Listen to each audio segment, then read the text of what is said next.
Towering amidst the chaos of war, the shrine Anchorite is more than a warrior.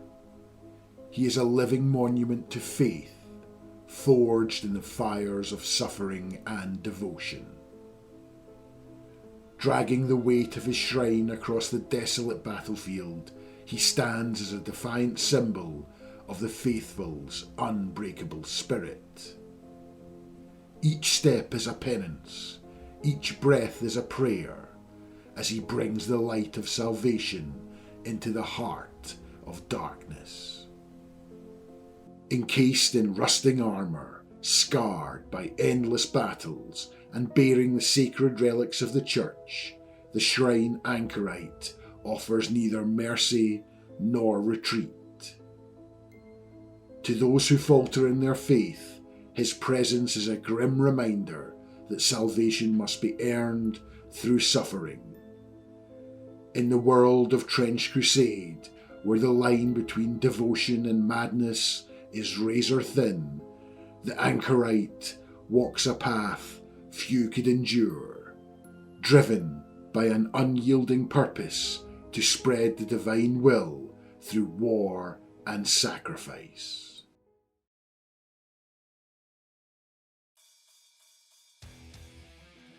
Hey guys, welcome back. Today I've got yet another Trench Crusade painting video, and this time it's the enormous and iconic Shrine Anchorite. And I've been really looking forward to painting this one up, and I've had loads of thoughts and ideas about how I'm going to do it, so let's get into it. And the first step was to prime the model, and for that I used Colourforge Hyrax Brown, but any dark brown would do here. And the next step from here is to paint in all of the armour panels and anywhere that I want to be metallic. And to do that I'm going to be using Army Painter Grey Castle, which is a nice warm mid to light grey. And I'm just going to be applying this via a dry brush, using a combination of dry brushing and stippling, making sure I hit all of these areas.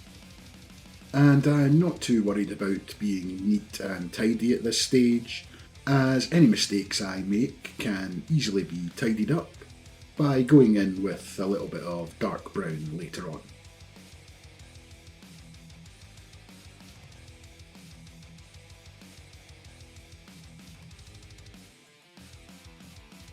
Next I wanted to tackle all of the rusty chains on the model, and to do that I'm going to be using Army Painter Dark Rust. And again I'm just going to be dry brush stippling this on, which should help build up a little bit of texture as well, which will help sell the rust effect. And I'll just switch to a smaller brush when it comes to trying to get in tight to all of the white armour areas.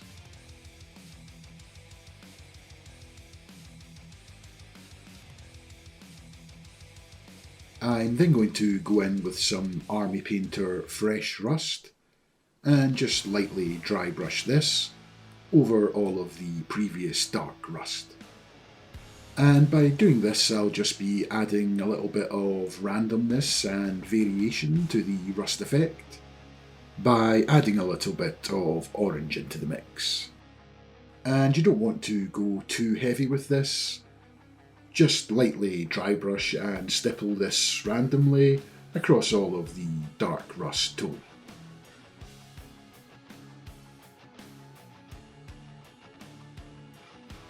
Next I'm going to use Army Painter Gunmetal, and I'm going to be using this to dry brush over all of the armour panels and also all of the rusted chains. And I'm just using a very small amount of paint on the tip of my brush, and then making sure I wipe away all of the excess on a paper towel or a dry brush palette, and then just going in and hitting all of the raised edges on all of these areas. And by doing this it's going to give all of the armour panels and rusty chains a more metallic looking effect.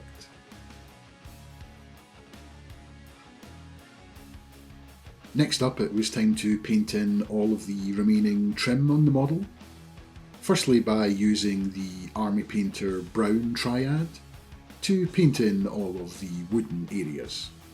And again, I'll just be using a dry brush where I can to apply these directly over the brown primer. And I'll just be going progressively lighter with my dry brushing as I move up through the brighter colours in the triad.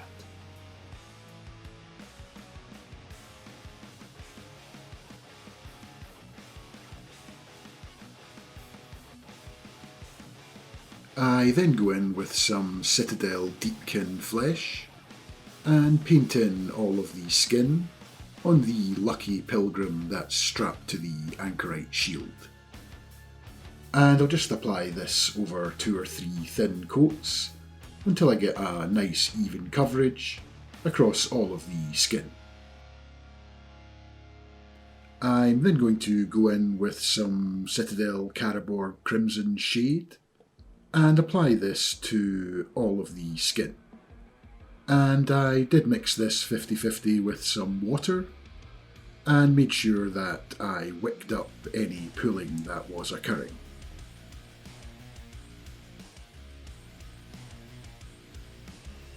I'm then going to be using the Army Painter Ochres and Tans Triad to paint in the hood and underwear of the pilgrim. I'll firstly be applying a solid base coat with the darker colour, and then coming in with a dry brush and applying a quick highlight with the lighter colour.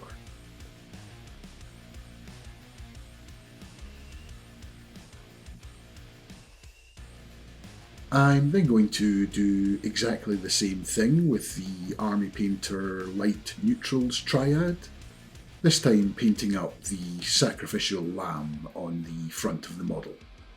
And again, just using the darker colour to base coat.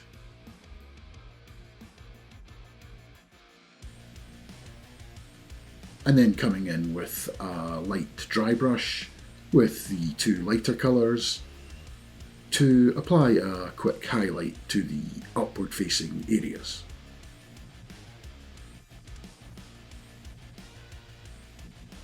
And I then went in with some Army Painter Great Hall Grey to paint in all of the ropes across the model. And I'll just be applying a solid base coat here, as there's not really any need for any highlights.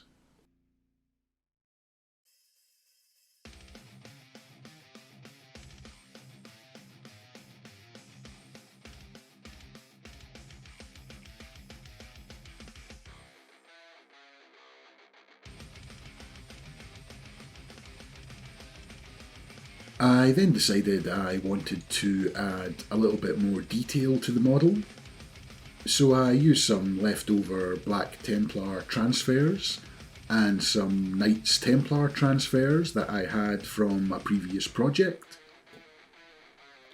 and just used some micro sol and micro set to apply them to the areas that I wanted.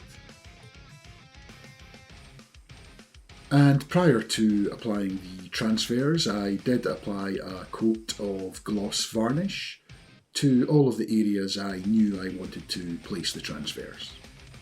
And this just helps being able to move the transfer freely across the model and get rid of the nasty trim line that some transfers can leave, which gloss varnish seems to fix.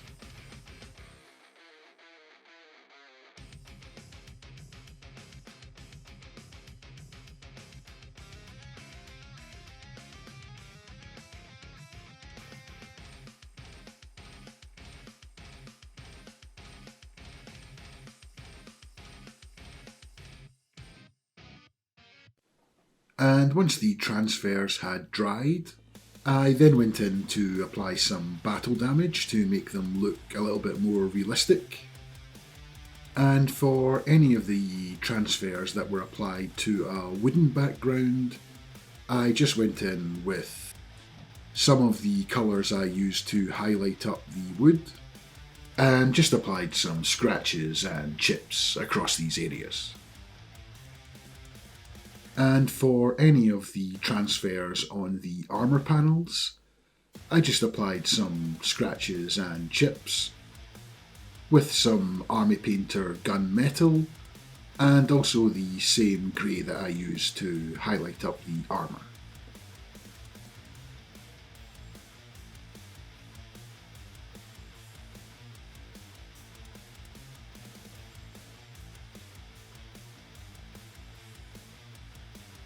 Next it was time to add some shade and grime to the model, and to do that I'll be using a 2-to-1 mix of Villainy Inks Goon's Grime and Ichor of the Damned, and I'll also be mixing this 1-to-1 with some white spirits to thin the enamel wash, and then just use a brush to apply it all over the model and allow the wash to flow into all of the cracks and recesses.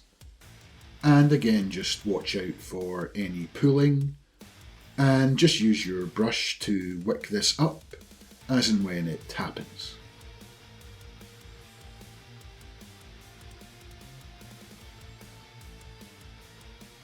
I then gave this around 30 minutes to dry and then came in with some makeup sponges and wiped away the majority of the enamel wash, especially from all of the raised and upward facing surfaces, and just leaving the wash in all of the cracks and recesses.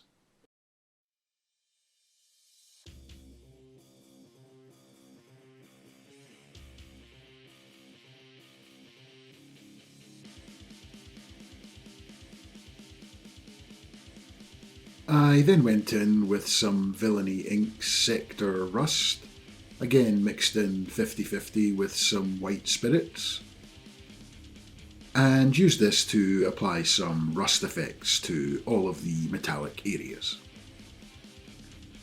And I applied this into all of the battle damage, recesses, cracks, all of the nuts and bolts on the model, and also applied a few dabs of this to the rusted metallic chains that are on the model as well. And once this dries, it should leave a nice bright orange rusted effect.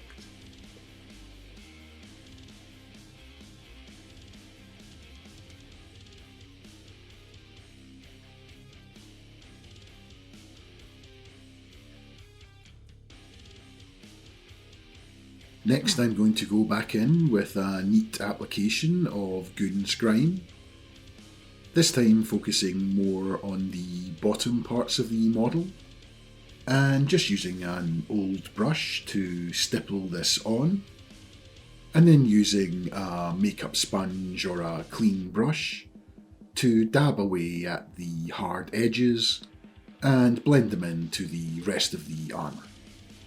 And this is just going to give the model a darker and more gritty look, as if it's just been wading through some muddy trenches.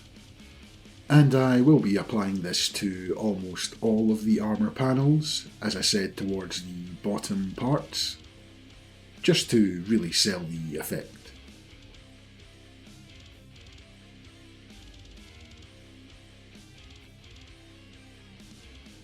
I'm then going to go in with some undiluted Ichor of the Damned, and I'm going to use this to create some oily textures across the model, and just place this into some of the recesses and any areas that I want to be extra oily.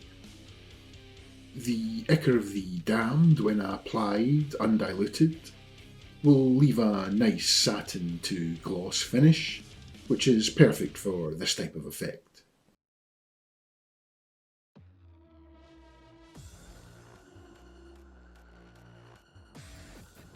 I'm also going to apply this to the bottom parts of all of the rusted chains, which should make them look like they've been dragged through some fresh mud and oil recently.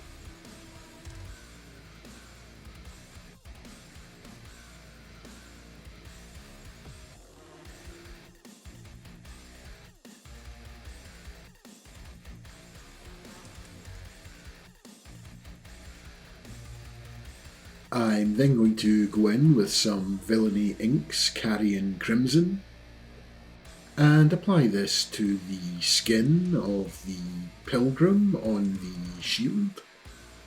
And again, I'm just going to be using an old brush to stipple this on, and then use a makeup sponge or clean brush to feather out the edges. And this should just help to build up a more aggravated and battered skin tone.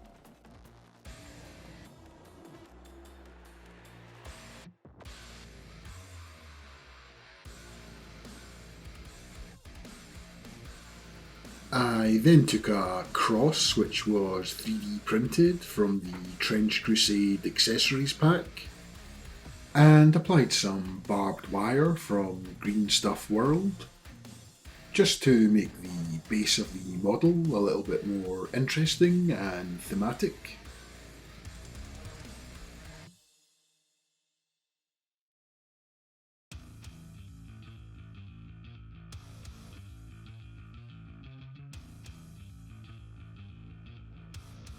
Next, I'm going to be using a combination of Army Painter Dry Blood and True Blood to paint in all of the blood effects across the model.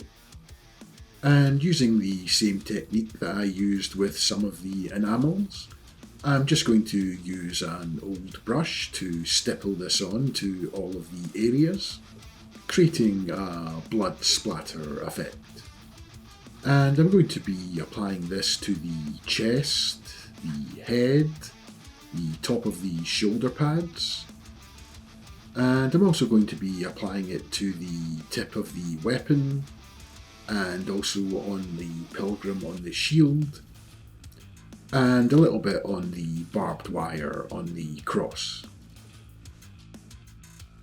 And I'll also use a fine tipped brush to paint in some blood spills and drips emanating from all the bloody areas.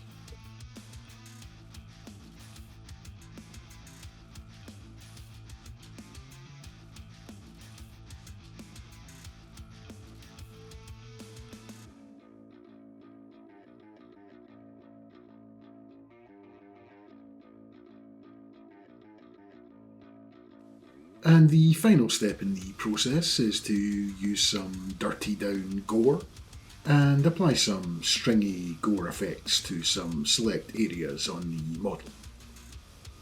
And I just used a small piece of wire, but a small toothpick would also do. And just use this to create some extra gore effects around the barbed wire on the cross, and also on the head of the weapon, and a few select areas on the shield as well.